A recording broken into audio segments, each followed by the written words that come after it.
الحمد والنعمة لك والملك لا شريك لك. ادامه مناسک حج توسط بیش از 2 میلیون زائر خانه خدا در عرفه از نخستین ساعات بامداد دوشنبه. تجمع اعتراضی مردم خشمگین مریوان و به آتش کشیدن سطح‌های زباله در برابر شهرداری رژیم. ادامه اعتصاب کارگران نیشکر 7 تپه. حرکت‌های اعتراضی کارگران و غارت شدگان در شهرهای مختلف علیه سرکوب و چپاولگری حکومت آخوندی. اطلاعیه کمیسیون امنیت و ضد تروریسم شورای ملی مقاومت. شرکت پاسدار سلیمانی، سردشخیم علوی و دیگر سرکردگان نظام در گردهمایی نمایندگان رژیم در خارج و دستورات آنها برای مقابله با مقاومت و چگونگی برخورد با فضاحت تروریستی رژیم.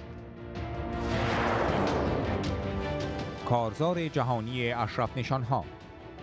همبستگی با قیام، محکومیت تروریسم صادراتی و وطن فروشی رژیم ضد ایرانی آخوندها. گزارش‌هایی از انگلستان، استرالیا و کانادا. کنفرانس بین‌المللی ایران آزاد قیام برای تغییر رژیم با حضور پارلمانترها و شخصیت‌های سیاسی از کشورهای مختلف. هراس نماینده خامنه‌ای در حفاظت سپاه پاسداران از پیوند قیام و مجاهدین. آخوند علیزاده: نبض ناآرامی‌ها در دست مجاهدین است. تلویزیون حکومتی: غیظ رژیم از در هم شکستن برچسب آخوند ساخته تروریستی علیه مجاهدین به رغم هزینه‌های کلان نظام آخوندی. اعلام خروج رسمی شرکت بزرگ نفتی توتال فرانسه توسط وزیر نفت رژیم. خبرگزاری فرانسه: توتال رسما پروژه‌های سرمایه‌گذاری چند میلیارد دلاری خود را در ایران کنار گذاشت. این پیامد مستقیم اعمال مجدد تحریم‌های آمریکاست. اعلام وصول طرح استیضاح وزیر اقتصاد کابینه آخوند روحانی توسط هیئت رئیسه مجلس رژیم. گواهی تاریخ از نگاه و نطق‌های دکتر محمد مصدق. پخش در ساعت 22 به وقت ایران، 19:30 به وقت اروپا.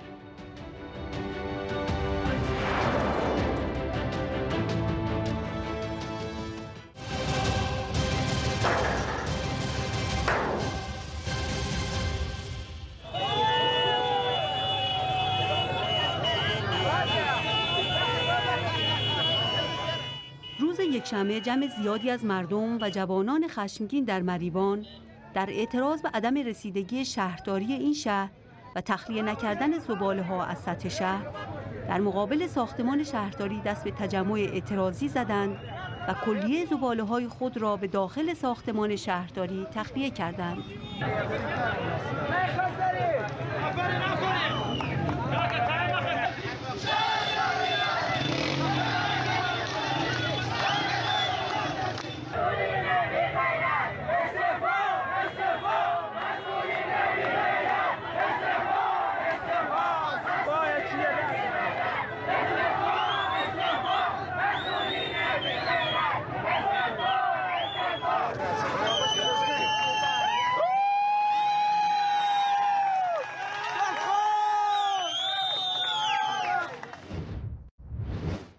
روز دوشنبه کارگران نیشکر 7 تپه سومین روز اعتصاب خود را پشت سر گذاشتند. این کارگران نسبت به عملکرد مدیر شرکت و نگرفتن حقوق معترض هستند. تمامی بخش‌های نیشکر 7 تپه در این اعتراض حضور دارند. سالب آقا بدبختیم آقا هیچی نداریم، به پیر به پیغمبر ها دارن میفروشن برای قوت میدن.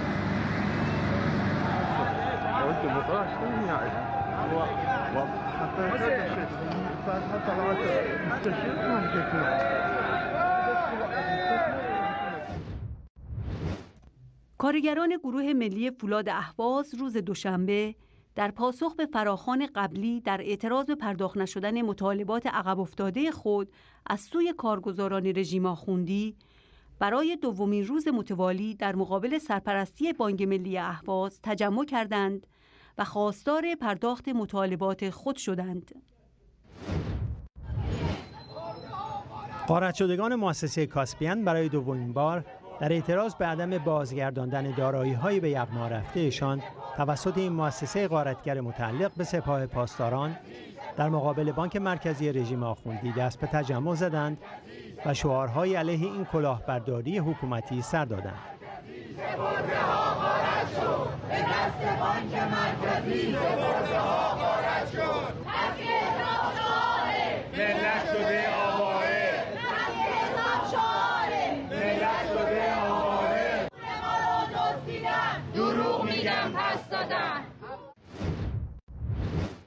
طی روزهای یکشنبه و دوشنبه 28 و 29 مرداد، کارگران شرکت تولید کننده اسکلت‌های فلزی سنگین در ماهشهر در اعتراض به پرداخت نشدن 4 ماه مطالبات مزدی در مقابل ساختمان اداره کار منطقه ویژه اقتصادی پتروشیمی دست به تجمع زدند.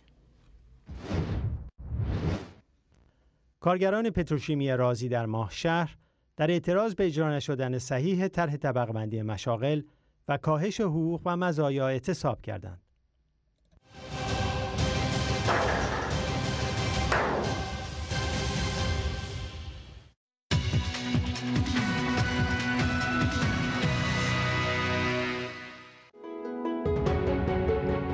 شورای ملی مقاومت ایران، کمیسیون امنیت و ضد تروریسم، 28 مرداد 1397. پاسدار سلیمانی، سردشخیم علوی و دیگر سرکردگان نظام در گردهمایی نمایندگان رژیم در خارج و دستورات آنها برای مقابله با مقاومت و چگونگی برخورد با فضاحت تروریستی رژیم.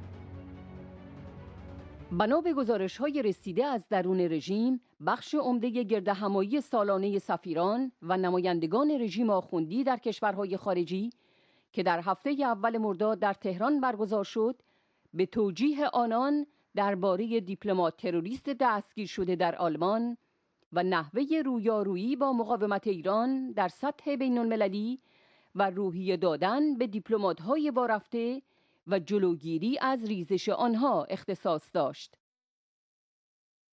در گردهمایی امسال این نمایندگی‌ها علاوه بر خامنه‌ای، روحانی، جهانگیری و ظریف که به طور معمول همه ساله با آنها دیدار می‌کردند، پاسدار قاسم سلیمانی سرکرده نیروی قدس، محمود علوی وزیر اطلاعات، رحمانی فضلی وزیر کشور، علی لاریجانی رئیس مجلس، صادق لاریجانی رئیس قضاییه، علی اکبر ولایتی مشاور خامنه‌ای، امیر حاتمی وزیر دفاع، علی اکبر صالحی رئیس سازمان انرژی اتمی، عباس صالحی وزیر فرهنگ و ارشاد اسلامی، ابوذر ابراهیمی ترکمان رئیس سازمان فرهنگ و ارتباطات اسلامی و شمار دیگری از سرکردگان رژیم شرکت و سخنرانی کردند.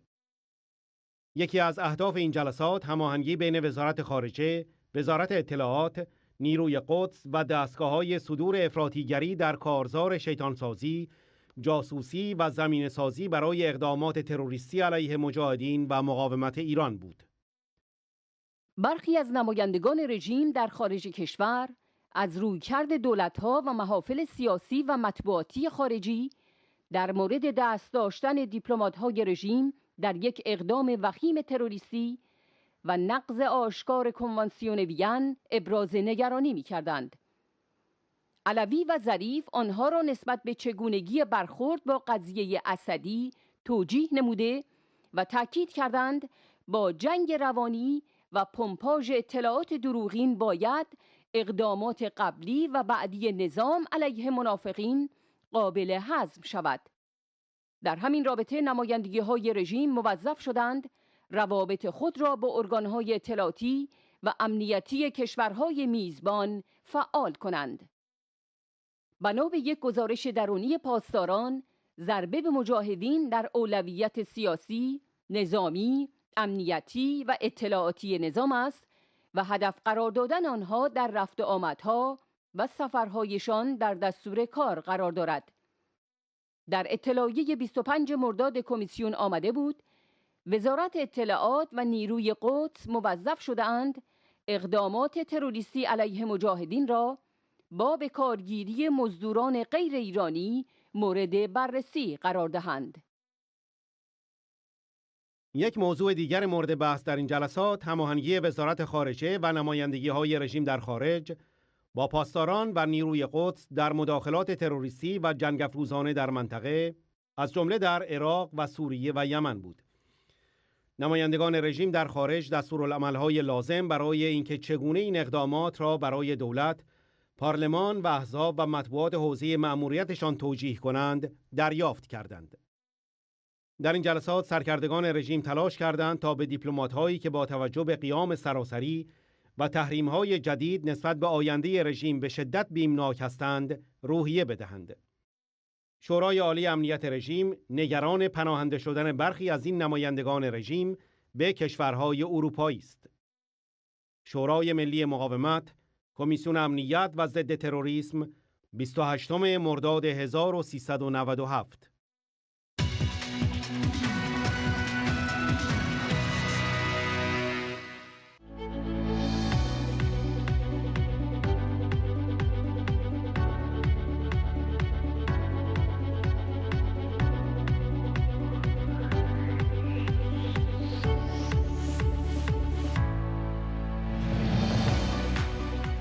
کنفرانس بین‌المللی ایران آزاد قیام برای تغییر رژیم 29 ژوئن 2018.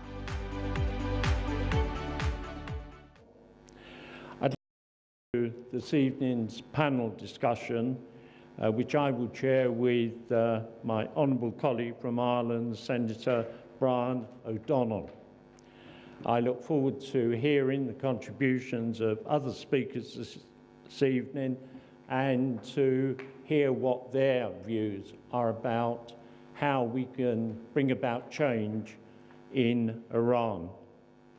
But let me say just a couple of things to start off. Two issues are obvious for anybody observing and following the situation in Iran. Firstly, Iran stands at a critical juncture in its history. And secondly, the international community must take steps to address and counter the unacceptable behaviour of the regime at home and its malign intervention in the region and further development of its ballistic missile programme. Our allies in the region and in Europe and the USA all agree on this. However, so far, the European approach, including, I regret to say, that of my own government, to these serious threats posed by the regime in Tehran, has been too timid and lack an essential ingredient, which is to recognise that Iran's people's desire for freedom and democracy. Europe and the UK government have been reluctant to think of the terms of regime change because, unfortunately, they naively fall for the regime propaganda that any talk of change is foreign intervention rather than the Iranian dream. So the European policy for more than a decade has been to appease the regime, hoping that political expediency will encourage the emergence of a reformer from within the regime. This misplaced illusion has had serious consequences for the region and for the Iranian people, as we can see across the Middle East today, and as we hear of constant reports of executions or arrests of protesters and human rights defenders and activists in Iran. My friends, clearly a reversal of the current appeasement policy is needed in Europe, and I think that our cross-party presence at the gathering tomorrow from the UK Parliament will convey that message to EU leaders and our own governments. I believe Europe's appeasement policy must end in favour of a policy that backs a democratic aspirations of the Iranian people and recognises that those who are responsible for serious human rights abuses and the restriction of free access by the Iranian people to the internet and other information must be held to account. I believe that such an approach has widespread support amongst not just my own colleagues in the UK Parliament, but in parliaments throughout the European Union. Thank you, Roger. Ladies and gentlemen,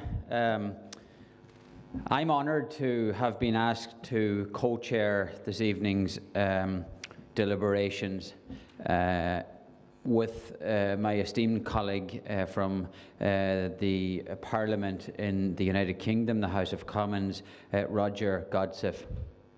We are here to discuss human rights, democracy and freedom. And I think it's poignant that from the panel which is here today, it spans across the entire political spectrum, and I think that has to be welcomed, as has been outlined by Roger. It's also representative of a variety of disciplines gathered here in a demonstration of the common support which we all share for democracy and human rights in Iran. We will be hearing from women's rights activists, from prominent lawyers here this evening, religious leaders who each have a unique perspective on the issues that face Iran today. The wide consensus on the importance of supporting freedom, democracy, the freedom of religion, the freedom of expression and assembly, human rights, the rule of law and gender equality in Iran is evident by the diversity of the speakers on the panel here this evening. These fundamental and basic human rights are an intrinsic element of all democracies across Europe and are taken for granted by all of us gathered here today.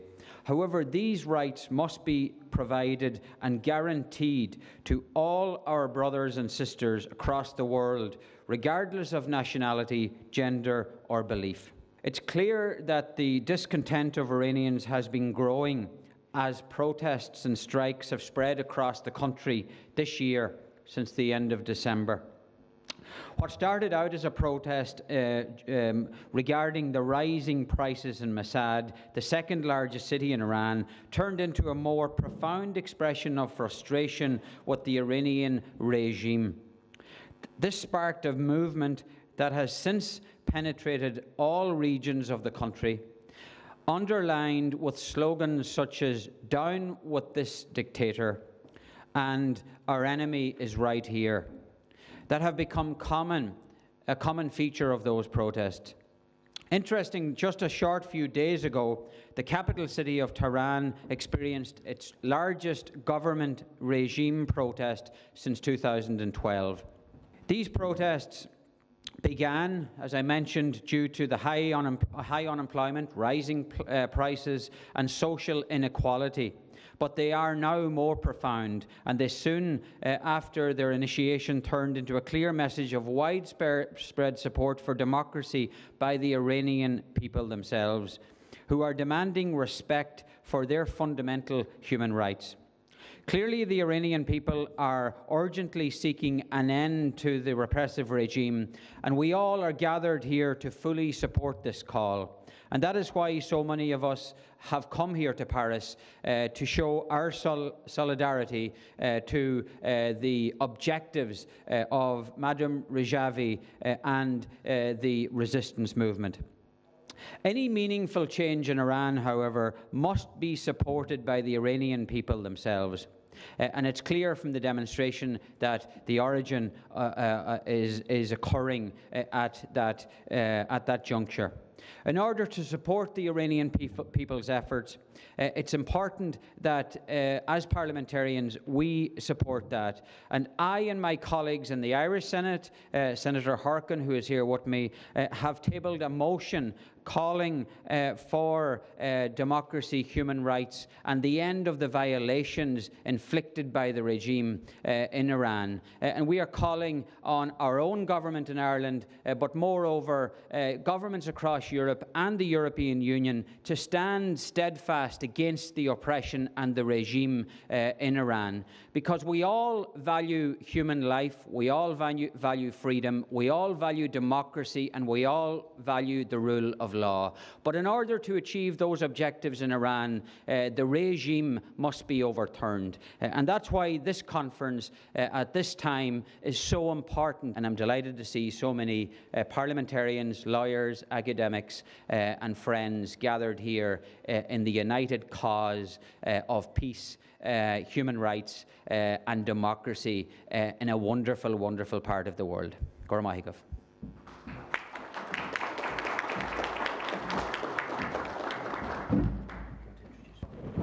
Thank you very much. I think it's important for understanding the last wave of protests in Iran to see it in a larger context and in a larger view. The regime, the mullah regime in Iran, have violated every human rights, international convention, and ethical and morally behavior since it came to the power. It has systematically harassed, arrested, raped, tortured, and executed human beings based on their religious belief, based on their ethnicity, based on their political view, or just because of they were in the way of the criminal act of the regime. So it's important to understand that this protest is not only about economy or something that have come recent. We've seen these waves of protests come throughout many years. The regime cannot, despite the crackdowns they have had every time, stop the protest and stop the freedom movement of the people of Iran. Because the people of Iran want some basic human rights, wants dignity in their life, and as long as this regime exists, that is not possible.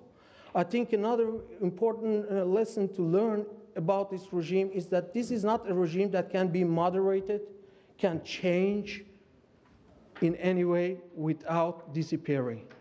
This is a rotten regime that have no right to exist. They cannot change without disappearing, and they will disappear very soon. And my second point is that the struggle of freedom and dignity for people of Iran should be a struggle and a fight for every decent human being in the world. Because the awful treatment of people doesn't stop within the border of Iran when it comes to this regime. Many people think of Iran when it comes to export, that the largest export articles of Iran are oil and gas and so on. But that's not the case. The largest export article of the mullah regime in Iran is destabilizing the neighboring area, terrorism, and all sorts of crimes. We have seen this from former Yugoslavia to Chechnya in recent years, in Iraq, in Afghanistan, in Syria, where they are formerly in Latin America. They have also committed a number of terrorist attacks. Even here in France and in Paris, they have killed people. In Germany, in Mykonos, when they blew up a restaurant with the leaders of the Kurds. So this is an awful regime that is not only a threat for the human beings in Iran and the people of Iran. This is a regime that is a real threat to the peace of the whole world and to stabilization of the whole region. And I'm very proud to be here and to tell the people in Iran and people every place else that they are not fighting alone. There is a lot of us standing behind them and fighting for basic human rights. Thank you.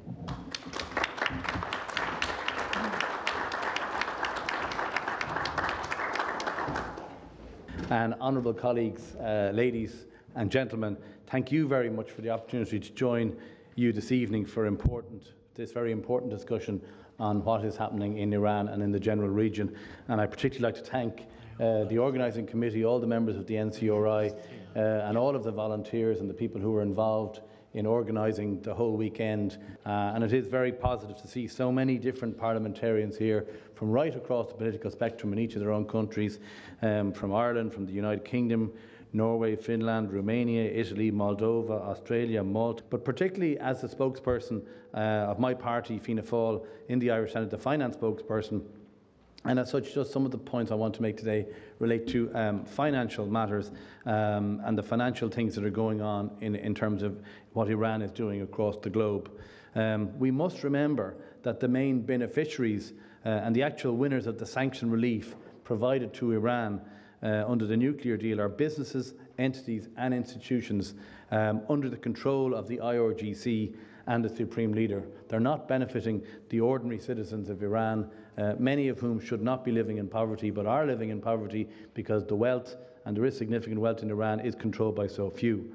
Secondly, let us not forget that the Iranian regime is misusing the international financial system to support terrorism and its malign intervention in the region.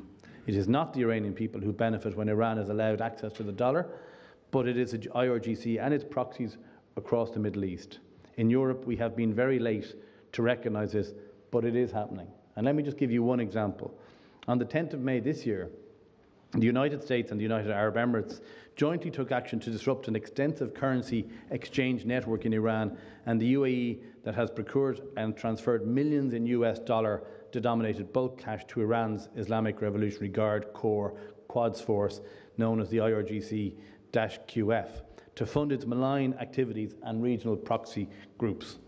5 days later, the US Department of the Treasury's Office of Foreign Assets Control announced that it is imposing sanctions on the governor and a senior official of the Central Bank of Iran for moving millions of dollars on behalf of the IRGC-QF to Hezbollah. The EU cannot allow this to happen, to continue, just because they back or like the nuclear deal or it benefits some of its countries. We need every member state to be vigilant on the efforts of the regime. The EU must take a joint position, and I'm conscious we must take a joint position and coordinated measure to prevent any possible misuse of the European financial system. One way could be to impose punitive measures on those Iranian regime officials and entities that are identified by the US and others as actively taking part in or facilitating the regime's support for terrorism, which we know is happening. And I do look forward, and I'm sure many of us look forward, to possibly being able to go to Tehran sometime soon when the regime is overthrown and democracy can flourish in Iran and that region. Thank you all very much.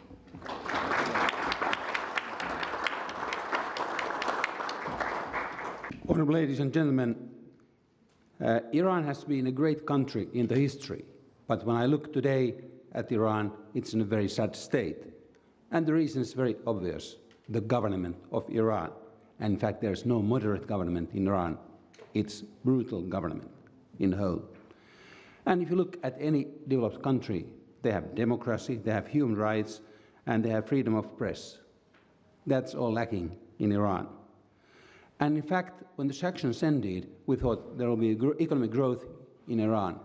But in a dictatorship, when there's huge corruption and in Iran, revolutionary guards control the economy. There's no space for private initiative.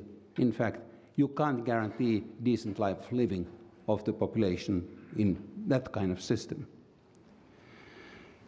I think it's appropriate for the population in Iran to have a regime change. How can that take place? I think the only way is that the Iranian people takes the power in their own hands. It means that there must be a massive wave of people fighting, that people know that they cannot be destroyed. There must be a trust that people can win, and there must be a good spirit. But there has been a long road in Iran, and I think the change can take place quite soon. Now we have to ask what the Western governments, what the European Union, European governments can do. And I must say, we must support that change. It means we must encourage the Iranian people to take the power in their own hands. And what's important, we have NCRI, that's a democratic opposition. That's important. The next government is democratic and the change is into the better. But then the question of economic sanctions is quite essential even today. And I must say, when the government of Iran will not protect its own population, but indeed is an enemy of the population, that's a good ground to put sanctions on Iran and try in that way also to push the human rights to be introduced in the country. Thank you so much.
این ماه ماه خونه آخوند سر میگون، این ماه ماه خونه آخوند سر میگون، خامنه ای قاتل کل نظام قاتل.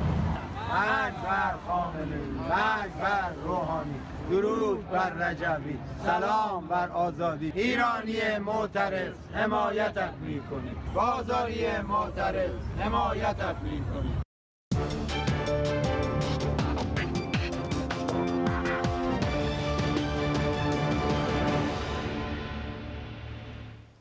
با سلام، گزارش‌ها و خبرهای این ساعت را ادامه می‌دهیم.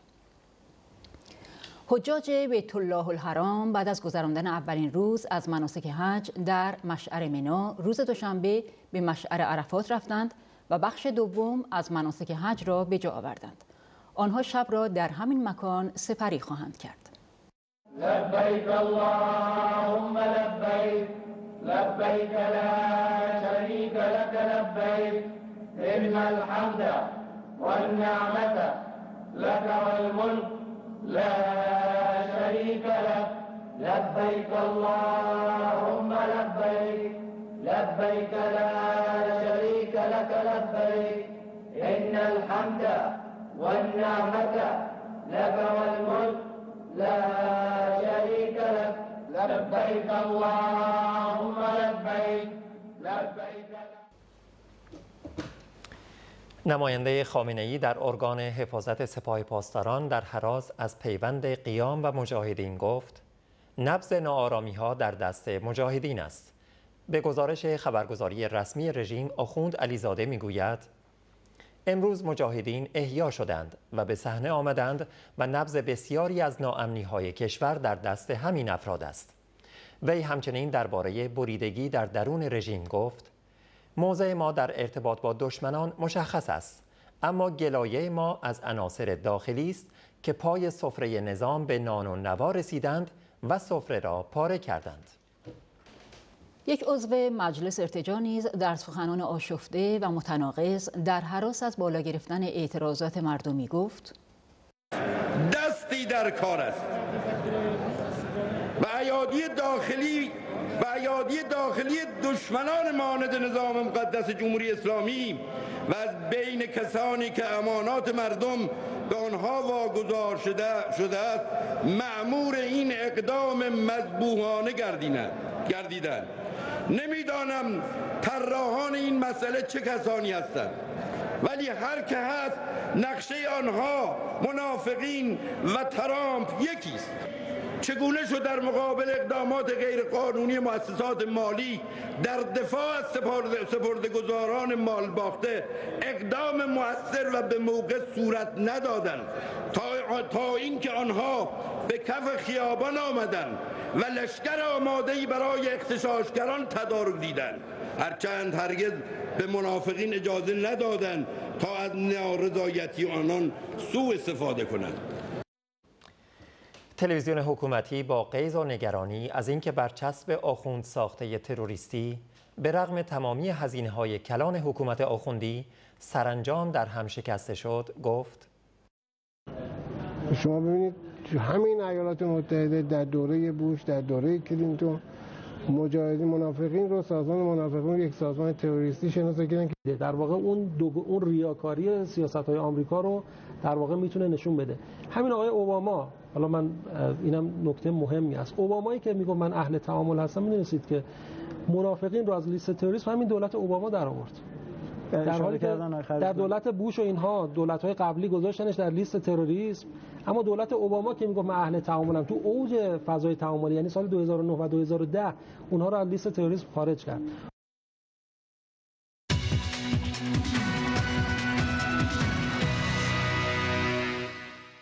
ادامه خبرها از سیمای آزادی، تلویزیون ملی ایران. زنگنه وزیر نفت رژیم اعلام کرد توتال رسما از پروژه میدان گازی پارس جنوبی کنار کشیده و وزارت نفت به دنبال جایگزینی برای این شرکت است. توتال پس از برجام بزرگترین قرارداد خارجی با رژیم آخوندی را با ارزش حدود 5 میلیارد دلار به امضا رسانده بود. خبرگزاری فرانسه در این رابطه گزارش داد شرکت عظیم نفتی توتال رسما پروژه‌های سرمایه‌گذاری چند میلیارد دلاری خود در ایران را کنار گذاشت. این پیامد مستقیم اعمال مجدد تحریم‌های آمریکا علیه رژیم ایران است. آسوشییتد پرس نیز نوشت وزیر نفت رژیم ایران روز دوشنبه گفت شرکت عظیم نفتی توتال فرانسه بعد از لغو کردن قرارداد 20 ساله خود به ارزش 5 میلیارد دلار برای توسعه میدان گازی پارس جنوبی به خاطر بازگشت تحریم‌های ایالات متحده رسما از ایران خارج شده است. دیولت آلمان گزارش داد رژیم ایران دیگر هیچ کشتی برای نقل و انتقال نفت نمی‌یابد. در این گزارش آمده است ایالات متحده می‌خواهد از ماه نوامبر صنعت نفت رژیم ایران را مورد تحریم قرار دهد. اما از همکنون تانکرهای حکومتی ناچارند نقل و انتقالات بیشتری را انجام دهند، چرا که شرکت‌های حمل و نقل خارجی قراردادها را رد می‌کنند و می‌ترسند که در لیست سیاه قرار بگیرند. دیولت می‌افزاید شرکت‌های بیمه بین‌المللی نیز دیگر نمی‌خواهند فرآورده‌های شرکت حکومتی توسعه رژیم ایران را در مسیر نقل و انتقال بیمه کنند. به دنبال طرح سوال 80 تن از اعضای مجلس رژیم و احضار آخوند روحانی، وی اعلام کرد در هفته اول شهریور برای پاسخگویی به مجلس خواهد رفت. در همین حال رسانه‌های رژیم خبر دادند که طرح استیضاح کرباسیان، وزیر امور اقتصادی و دارایی کابینه آخوند روحانی، با 33 امضا توسط هیئت رئیسه مجلس رژیم اعلام وصول شد. رویترز در گزارشی در این باره نوشت مجلس با تاثیرگذاری تحریم‌ها وزیر اقتصاد را هدف قرار داده و او باید ظرف 10 روز برای پاسخگویی در جلسه مجلس حاضر شود و اگر آنها از پاسخ‌های وی قانع نشوند او نیز می‌تواند همانند علی ربیعی وزیر کار استیضاح و برکنار شود. رویترز درباره احضار آخوند روحانی نیز نوشت این اولین بار است که روحانی به مجلس احضار می شود. به دنبال بدتر شدن روابط با آمریکا و مشکلات فزاینده اقتصادی، روحانی از جانب رقبای خود برای انجام تغییرات در کابینه تحت فشار قرار دارد. رویترز افزود روحانی در مورد سقوط ریال که ارزش آن طی چند ماه اخیر به نصف کاهش یافته و همچنین در مورد رشد اقتصادی ضعیف و افزایش بیکاری مورد سؤال قرار می‌گیرد. با بالا گرفتن بحران بر سر یک عکس منتشر شده از تجمع آخوندهای حوزه قم که در آن روحانی تهدید به مرگ شده بود، سپاه پاسداران در بیانیه‌ای حضور در این تجمع را تکذیب کرد و مدعی شد چنین تجمعی خودجوش بوده است. در این بیانیه آمده است: بر اساس قرائن و شواهد موجود این مراسم به صورت خودجوش برپا شده و سپاه هیچ گونه برنامه‌ای برای حضور کارکنان خود در این مراسم نداشته است. آخوند حکومتی مکارم شیرازی نیز با اشاره به اعتراف ضمنی به قتل رفسنجانی در استخر در مورد پلاک این تجمع گفت: پلاکاردی در دست گرفتند که روحانی را تهدید به مرگ می‌کرد و به طور ضمنی اعتراف به مطالب دیگری داشت. مجلس رژیم نیز شاهد کشمکش بر سر این موضوع بود. من از وزیر کشور سوال کردم و تعدادی از نمایندگان امضا فرمودند آیا تجمعاتی مثل تجمع طلاب قم مجوز قانونی داشتن؟ الان صدای مراجع تقلیدم در اومده، واقعا باید پیگیری کنم، وزارت اطلاعات هم پیگیری کنه این پلاکاردهایی که اونجا توضیح شده که واقعا بحث تهدید رئیس جمهور، بحث توهین به آیت الله هاشمی است. صدای مراجع هم در اومده، اینه یه رسیدگی جدی بشه. 5 زندانی محبوس در زندان سنندج روز شنبه در اعتراض به شرایط طاقت فرسای زندان همزمان با خوردن قرص و دار زدن خود با طناب اقدام به خودکشی کردند. یکی از این 5 زندانی متاسفانه جان باخت. 3 زندانی دیگر که هویت آنها هنوز مشخص نشده است به بهداری زندان و 1 زندانی به بیمارستان خارج از زندان منتقل شدند.